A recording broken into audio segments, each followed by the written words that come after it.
यहाँ एक गाय मारी हुई लेपर्ड ने और लेपर्ड उसको भी खा रहा है और उसके चबाने की आवाज़ आ रही है।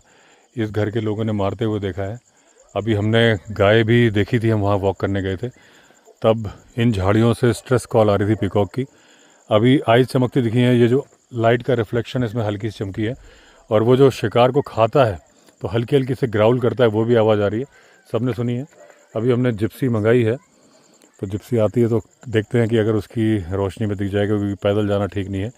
लेकिन हमसे 50 मीटर की दूरी पर लेपर्ड बैल को खा रहा है। और ये जो घर है जहाँ से आवाज़ें आ रही हैं, कल रात को 1 बजे मारा है बैल को, इन्होंने देखा है। और 6:30 बजे हम वहाँ गए थे और 6 बजे तक लेपर्ड खा रहा था और बेर की झाड़ियाँ है उसमें छिप के बैठा था। अंदाज़ा हमने वही लगाया था और वही उन्होंने बताया कि इन्होंने देखा है वहाँ जाते वक्त।